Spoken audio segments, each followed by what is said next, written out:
Good morning, everyone. This summer, I poured time, effort, and energy into my research project titled, How Pop Culture Provides a Room for Modern Feminists.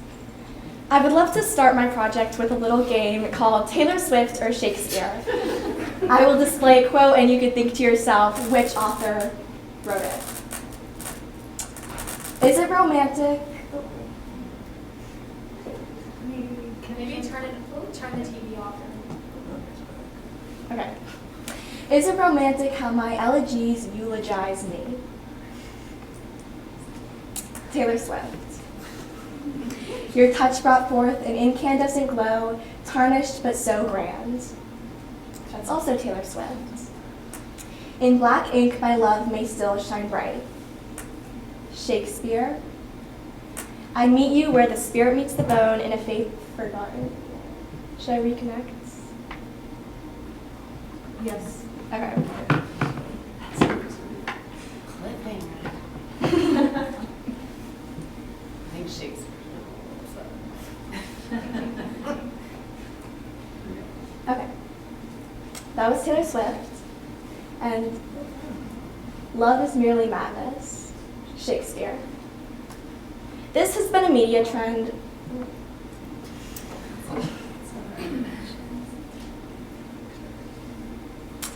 This has been a media trend where people have started to realize the poetic overlap between the two writers. It has led me to question what other ways historic written work has manifested itself in pop culture in terms of feminism. Therefore, my project examines parallels in early feminist novels, poetry, speeches, and essays that define first-wave feminism with modern-day women singer-songwriters heavily involved in our pop culture landscape. These connections consist of, on an ideological level, the messages preached, rhetorical devices, and figurative language. I also explored the repercussions of these various literary works on the world socially and politically, in a modern context, and their influence on women's identity and equality in our society, being that we live in a Western and patriarchal society. My first topic is hypothetical diction.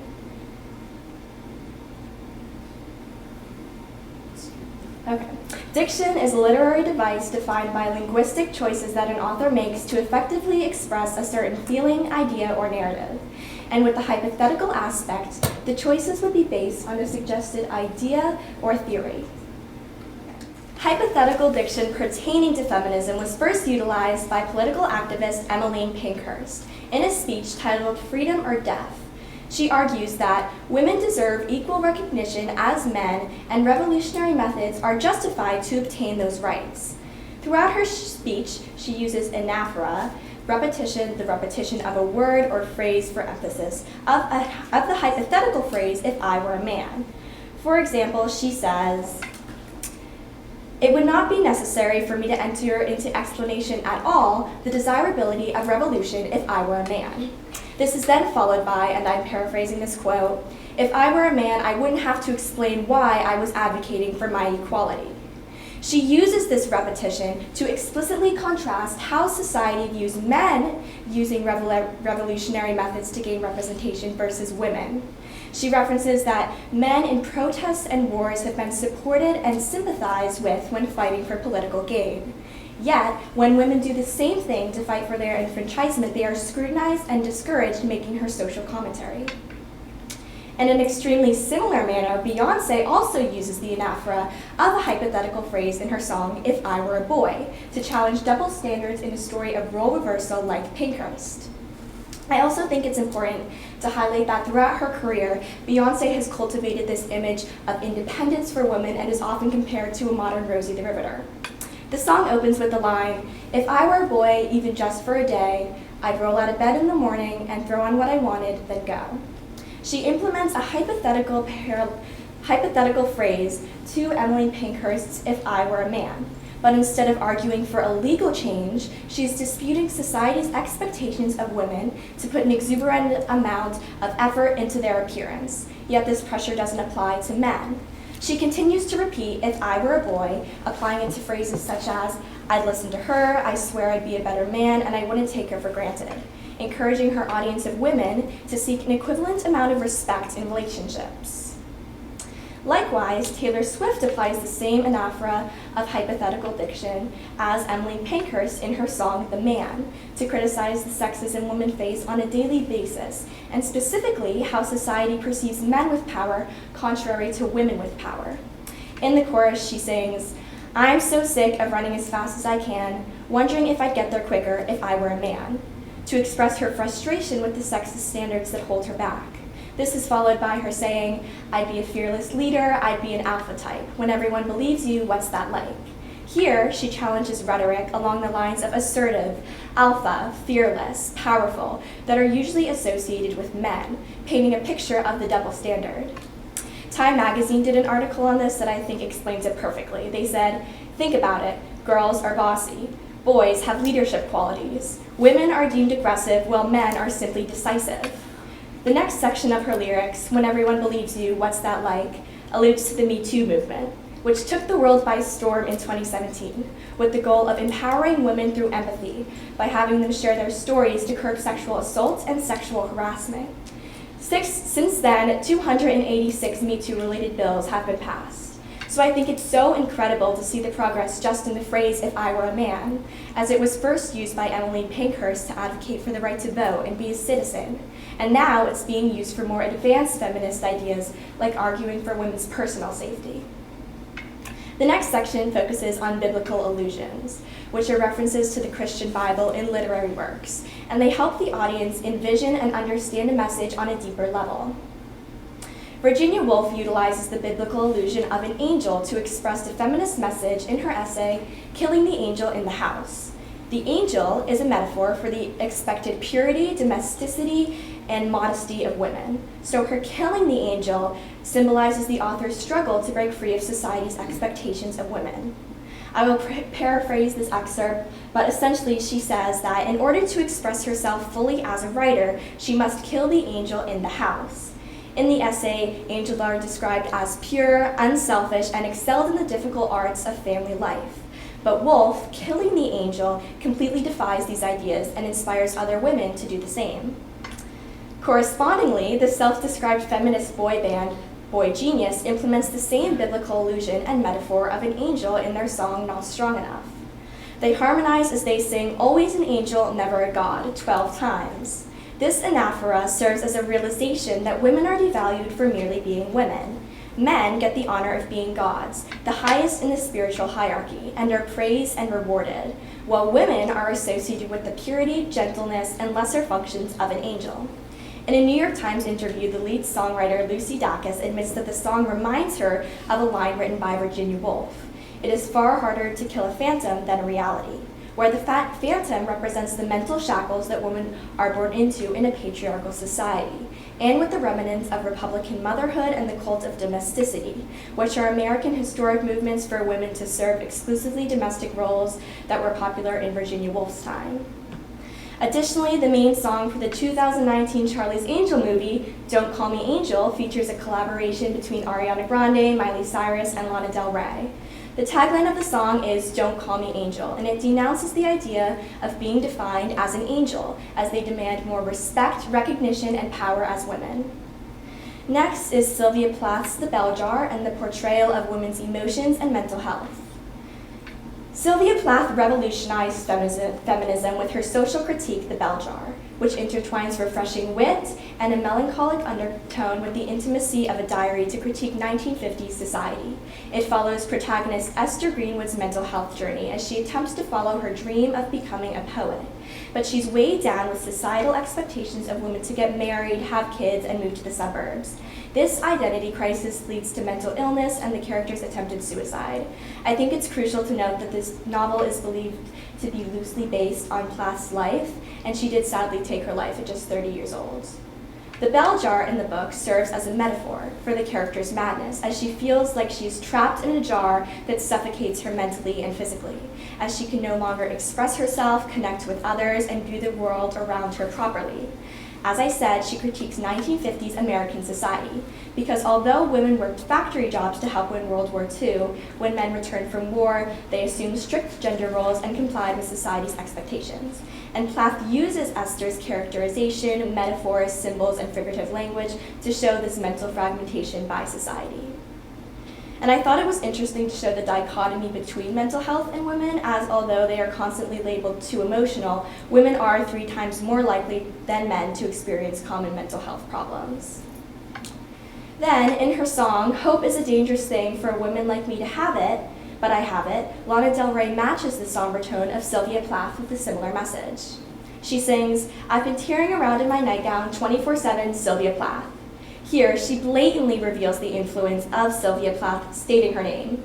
In the bell jar, Plath writes, one cry and I stumble from bed, cow heavy and floral in my Victorian nightgown. In both, the nightgown serves as a significant symbol, as a nightgown is associated with femininity and daintiness, but is juxtaposed with something as devastating and unsettling as depression. And the writers used this symbolism to make commentary on the severity of mental health for women. Especially in the 50s, thousands of women were wrongfully given lobotomies and placed in inhumane mental facilities.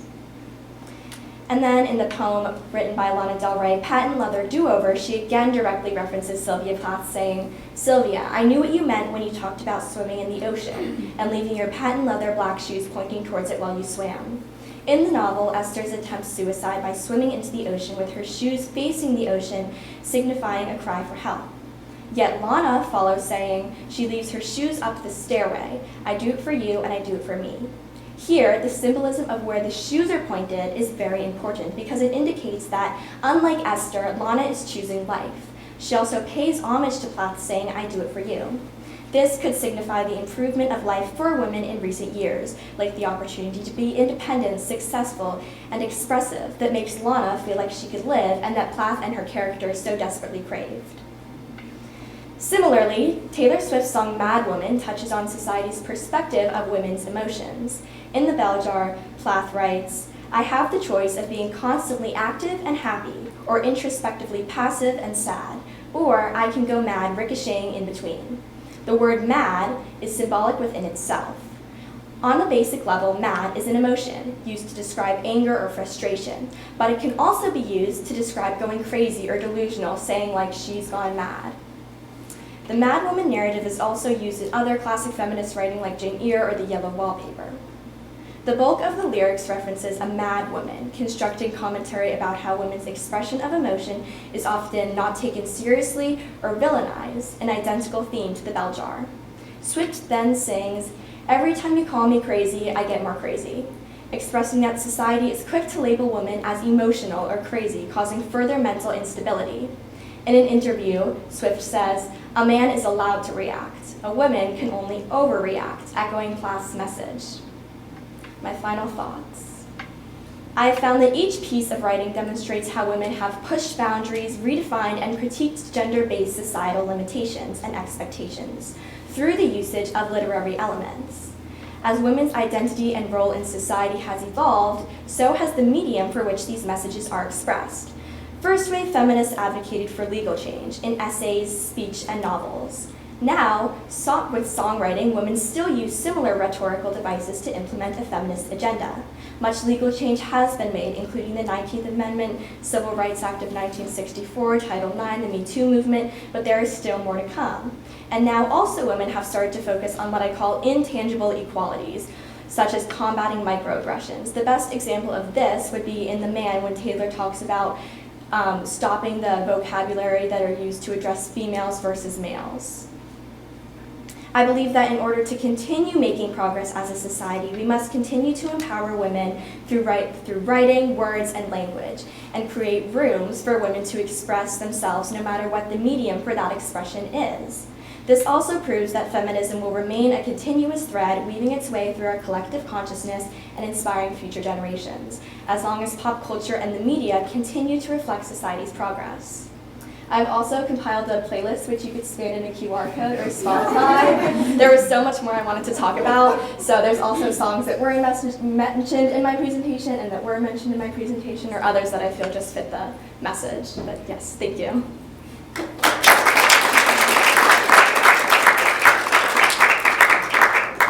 For questions. Yes. You just spoke of so many other things you wanted to talk about, and typically when you have a research project, whether it's biological or a project like your own, it evolves, right? Yes. So how did yours evolve, and what did you find you would want to talk about, or surprised you, or really just made you so excited? That's a good question. Okay, well, what I think the most interesting find in my research project has been how the message has evolved. As I said, women first started with first wave feminism advocating for a legal change, specifically the right to vote. Now we're able to combat, because of the progress that's been made, these more advanced feminist ideas, like I said, the microaggressions, the small things like the verbiage that we use to address men versus women or describe them. I also think like intersectionality now with this fourth wave feminism, fifth wave feminism, like focusing on how race affects feminism is also interesting. We have singers like Beyonce who are both she talks about racial injustice and she talks about feminism. So I thought that was an interesting find as well. So what does it look like? What do you think it looks like since we've had, there has been a lot of legal change. And now, like you said in the quote, it's hard to fight a phantom. So that kind of societal behavior change, what does that look like 10, 20, 30 years from now? I think integrating these messages into our education system is the most important thing we can do to create progress, including this in lesson plans from the time kids are little, showing women like strong role models, and also like in science fields, math fields, to kind of encourage them to go and pursue their passions and be able to do that. As I also said, creating rooms for women to express themselves no matter what that medium may be. I think we've seen feminist message being pushed in film recently, in sports we've seen it, in art. I tried to include some art, so I think in all aspects of life, creating that space for women to be there where they weren't previously before, I think is the best way to make progress. I like your comment on that, and I would almost say it's probably a little switch. So instead of, because for a room to be created, somebody has to do that. Usually it's not done. So I would almost say like it's the feminists that are creating their own space, yes. And I had one other question. What made you choose looking at specific like pop culture references as opposed to like any other music genre? I just think it's interesting because pop culture songs are usually the songs we hear on the radio, and I think that's a very important aspect of this presentation as well. When things are the mainstream media, usually these messages are getting pushed even more because we hear them on the radio. So I think that it was important to kind of show that these songs are popular, to show that people are listening to them and they are making a good impact on the world just because of how involved I think young people are in the pop culture landscape. So we could use this as a positive thing to kind of create messages for young people to be inspired by. So do you think these authors and musicians, they're able to actually drive and change public opinion, or do you think they're more a reflection of what's happening already in our society, or is it some strange combination? I think there's a little bit of a mix of both. I think like some artists want to make a message through their music. I think that's why they write an emotional outlet, maybe to make a political statement. But I also think a lot of them do want to make social commentary on society. But I think all of their goals, at least the women I talked here, they want to make a social commentary. They want to change their perception, the perception of women, maybe in the music industry. That's what Taylor Swift focuses on a lot. So I think they have the same goal, but how they do it sometimes is differently, or how they draw their inspiration is different. And I want to say thank you for kind of taking the English perspective on this. I love what you did. I'm wondering if you can talk about a significant challenge that you had during your research and help us understand how you worked through that challenge. Well, I love to read and I love to listen to music, so I enjoyed researching this a lot. The biggest challenge was nobody has really there's no really academic scholarly journalism on this thesis, for example. So a lot of my reading was like Taylor Swift and feminism or Beyonce and feminism, and then obviously, first wave feminism writers like Virginia Woolf, but there was not really the connection made. I saw through articles, so I think finding the connections was the most difficult part, but it was still enjoyable because I thought it was so interesting to see how Lana Del Rey directly references Sylvia Plath in her song. So that connection is there, and I think it's interesting to learn about because it's crazy to think that writers so many years ago are now being referenced by people we hear on the radio. To kind of pick up with Mr. McMullen's comment, Do you think that pop culture, the songs, Taylor Swift, is impacting young men? When I look at this room, it's all girls, young women. And I haven't been to a Taylor Swift concert, for example. I know many of you have. Are there young men who, and I haven't been to Beyonce, I mean, do we know what the impact is on them? I certainly agree with what you talked about in terms of their possible impact on young women. I'm just curious what you think about that. So although I think their audience is predominantly women, there are definitely men who listen to all of these artists. I went to the Taylor Swift concert, there were definitely a lot of men there. And I think that even though these messages are geared towards women, it is important that like on the radio, everybody hears these messages, because these messages do have good intentions and are about creating feminist progress. So I think that just hearing the songs and hearing the message, I think everybody can listen to it and everybody can learn from it. Do you have conversations with your male peers about these topics and about these songs, and has that ever come up in your There's kind of a life? stigma around Taylor Swift, I feel like, especially for men, to kind of be annoyed at her. I think she's so popular as of right now with her Eras tour. I think it's predicted to rank in $5 billion. So I think people are so quick just to criticize her because of how popular she is and how she's always in every single headline. And I think that kind of proves the message of this, how people are so quick to criticize women for being successful. And Taylor Swift talks a lot about, I said, how the society and the media has kind of labeled her throughout her career. She's been known for her extensive dating history, her feud with Kanye West, that I feel like the boys are more likely to talk about and focus on. But I think kind of educating that Taylor Swift music could be for anyone, and these messages are still important for everybody. I think that's what's important. In your research, did you come across similar artists in other genres of music, for example, maybe like rap music versus country music? Is there a similar level of It was actually just the 50th anniversary of hip hop, and Queen Latifah, she has a lot of songs about feminism, and also she speaks up against racial injustice. So in hip hop, rap, people like Nicki Minaj, and I also think that's very important because the culture of rap and hip hop usually doesn't present women in a great way. Some of the language that they use is kind of degrading sometimes, so I think it is cool to see them courageously step into that field and create such a change and relay this sort of feminist message. Is very interesting. So I think across all genres, definitely. One note you were talking about men are leaders and women are bossy. Reminded me of this book, kind of autobiographical book by Tina Fey.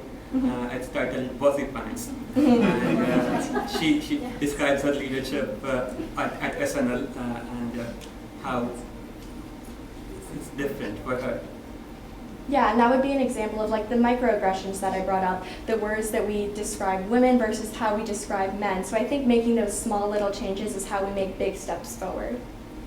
Yes? How influential would you say musician and popular culture is versus like a political organization like now, National Organization of Women, in actually motivating legal change? Obviously, they're both influential in their own ways, but I think pop culture is so unique that it's for young girls, it's for people who turn on the radio, and this message is able to get spread just on so much of a greater level because people aren't really looking out for it as much. Like for organizations like the Me Too movement, people involved in politics and maybe more interested in that see that because they want to see it or they don't want to see it or they're interested in that field. But with pop culture, it's kind of shoved down everyone's throats nowadays in our society. We see it everywhere. So I think that using this as a medium to communicate messages about feminism and about social justice can be really good for our society. Okay, I want to thank you. Great job. Do you think that we've done a good job in the ASP program in trying to move the feminist agenda?